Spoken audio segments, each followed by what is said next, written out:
আসসালামু আলাইকুম রহমতুল্লাহি ওবরাকাতু। সুপ্রিয় বন্ধুগণ, চলবে চ্যানেলের পক্ষ থেকে আপনাদের সকলকে জানাই আন্তরিক শুভেচ্ছা ও অভিনন্দন। প্রিয় বন্ধুরা, আজকে আপনাদের সামনে যে বিষয়টি নিয়ে আসব সেটা হলো টপ অফ দ্য কান্ট্রি বর্তমান সময়ে বাংলাদেশের জন্য। কিন্তু আসুন তার আগে আমরা একটি দোয়া মুখস্থ করে নিই, ভালোভাবে শুনে মুখস্থ করে নিব। দোয়াটি হলো সাপ এবং বিচ্ছুর বিষাক্ত ছোবল থেকে আল্লাহ তাআলা যেন আমাদের সকলকে হেফাজত করে, সেই দোয়া। দোয়াটি হলো আউযু বিকালিমাতিল্লাহি তাম্মাতি মিন শাররি মা খলাক। আমি আবারও বলছি, আউযু বিকালিমাতিল্লাহি তাম্মাতি মিন শাররি মা খলাক। আমি আবারও বলছি, আউযু বিকালিমাতিল্লাহি তাম্মাতি মিন শাররি মা খলাক। আমি দোয়াটি 3বার এজন্যই বললাম যেন বারবার শুনে আপনাদের মুখস্থ হয়ে যায়। প্রিয় বন্ধুরা, দেশে চলছে বর্তমান রাসেল ভাইপার। সে প্রসঙ্গ নিয়ে আজকে আমার এই ভিডিও। সারা বাংলাদেশে চলছে রাসেল ভাইপারের আতঙ্ক। আপনারা দেখতে পাচ্ছেন কিছু ডিম। তাহলে এই ডিমগুলি কি রাসেল ভাইপারের ডিম? আমি তো ভয়ে আতঙ্কে আছি। না জানি বিমানে করে আবার রাসেল ভাইপার সৌদি আরব চলে আসলো। শুনতেছি যে ইন্ডিয়া থেকে পানির স্রোতে বাংলাদেশে রাসেল ভাইপার এসে ভরে গেছে, সারা বাংলাদেশ ছেয়ে গেছে। আনাচে কানাচে সব জায়গায় রাসেল ভাইপার দেখতে পাচ্ছে মানুষ। কোথাও কোথাও আমরা শুনতে পাচ্ছি মানুষকে দংশন করছে রাসেল ভাইপারে। আমরা ছোটোকালে শুনেছি অনেক প্রকারের সাপের কথা, রাসেল ভাইপারের কথা খুব কমই শুনেছি। কিন্তু ইদানিং বাংলাদেশে যেই সাপটা সয়লাভ হয়ে গেছে সেই সাপটা হলো রাসেল ভাইপার। নিউজে দেখতে পেলাম ট্রেনের ছাদেও নাকি সাপ। তাহলে তো আরও ভয়ের কারণ হয়ে গেল। ট্রেন থেকে না জানি বিমানে উঠে সৌদি আরবে চলে আসে রাসেল ভাইপার। দেখুন ডিমগুলো একটা আরেকটার সাথে কিভাবে লেগে আছে। দেখে মনে হচ্ছে অবিকল সাপের ডিম। এবং ডিম যখন জোরে টান দিচ্ছি তখন একটা ভেঙে আসতেছে, কিন্তু সেটা থেকে খুলে আসতেছে না। এবং আপনারা দেখতে পাচ্ছেন যে আমি ওঠানোর চেষ্টা করতেছি কিন্তু উঠতেছে না, কিভাবে লেগে আছে শক্ত হয়ে। মনে হচ্ছে অবিকল রাসেল ভাইপার বা সাপের ডিমের মতো। এবং দেখুন শক্ত কাচের মতো, প্লাস্টিকের মতো কি দেখা যাচ্ছে। এটাতেও মনে হচ্ছে যে হতে পারে এটা সাপের ডিম।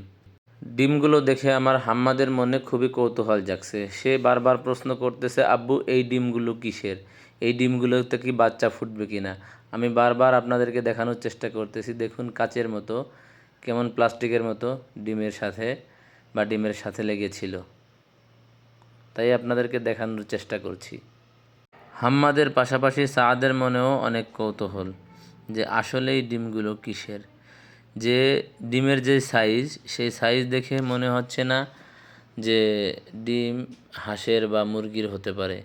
কিন্তু ডিম ছোট ছোট ডিম হওয়ার কারণে আমাদের সকলের মনেই কৌতূহল জাগছে যে এই ডিমগুলো আসলে কিসের ডিম। তাই আমি আপনাদের সাথে আজকের যেই টপিক, সেই টপিক নিয়ে আলাপ করার পাশাপাশি এই ডিমগুলো কিসের ডিম সেটা আপনাদের কাছে প্রশ্ন রাখলাম। অবশ্যই আপনারা কমেন্টসের মাধ্যমে জানাবেন যে এই ডিমগুলো কিসের ডিম। আসলে একটি কথা আছে যে আমরা উজুগে বাঙালি, এই কথাটা আমাদের দেশে খুবই প্রচলিত। রাসেল ভাইপার বলে বলে বাংলাদেশের গ্রামগঞ্জে আনাচে কানাচে যে সকল বিষহীন সাপ রয়েছে, যেমন দোড়া সাপ, দাঁড়া সাপ, এই সমস্ত সাপগুলিকেও মেরে ফেলতেছে। এবং মেরে মেরে সেগুলিকে ভিডিও করে মানুষ প্রত্যেকেই ভাইরাল হওয়ার জন্য তারা নেটে আপলোড করতেছে। এগুলি আমাদের জন্য খুবই ক্ষতিকর। কেননা আমাদের আশেপাশের যেই বিষহীন সাপগুলি রয়েছে, সেই বিষহীন সাপগুলি বিভিন্ন প্রকারের বিষাক্ত পোকামাকড় খেয়ে প্রাকৃতিক ভারসাম্য রক্ষা করে। কেননা মহান আল্লাহ তাআলা পৃথিবীতে যা কিছু সৃষ্টি করেছেন সব কিছুই আমাদের উপকারের জন্য সৃষ্টি করেছেন। এজন্য আমরা এই সাপের আতঙ্কে আতঙ্কিত না হয়ে আমরা একটু সাবধান থাকব। আমাদের চারিপাশে সমস্ত ময়লা আবর্জনা পরিষ্কার পরিচ্ছন্ন রাখব এবং আমাদের ছোট ছোট কচিকাঁচা বাচ্চাদেরকে আমাদের চোখের নাগালের মধ্যে রাখার চেষ্টা করব, যেন তাদেরকে কোনো প্রকার ক্ষতির সম্মুখীন না হতে হয়। যাই হোক প্রিয় বন্ধুরা, অনেক কথাই তো বললাম আপনাদের সাথে, অনেক দুষ্টুমি করলাম, অনেক মজা করলাম। এখন আসুন আমার ঘরে এই রাসেল ভাইপারের ডিমগুলি আসলো কিভাবে। আমি কিছুদিন আগে মার্কেটে গিয়ে ডিসকাউন্টে পেয়ে 4 খাসি ডিম এনেছিলাম। সেই ডিমগুলিকে এক জায়গায় রেখে দেওয়া হয়েছিল, কিন্তু আমার ঘরে অনেকগুলি বাচ্চা রয়েছে।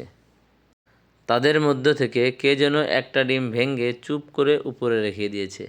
সেই ভাঙা ডিমটা আস্তে আস্তে গলে গলে সকল ডিমের মধ্যে গিয়ে লেগে লেগে আঠায় একটা আরেকটার সাথে লেগে রয়েছে। আমি তাদেরকে জিজ্ঞাসা করতেছি ডিমটা কে ভেঙেছে, কে এই কাজটা করেছে। কেউই স্বীকার করছে না। সকলেই বলছে আমি জানি না, বা আমি দেখিনি, বা আমি ভাঙিনি। আর আসল বিষয় হলো, ঘরের মধ্যে যেহেতু অনেক লোক, এজন্য এই বিষয়টা কেউ স্বীকার করছে না। যদি দেখতে পারতাম বা কেউ দেখতো তাহলে সে স্বীকার করত। যদি বেশি লোক হয় তাহলে এই সমস্যাটাই সবসময় দেখা দেয়, যে কোনো একটা অন্যায় করলে সেই অন্যায়টা কেউ স্বীকার করতে চায় না।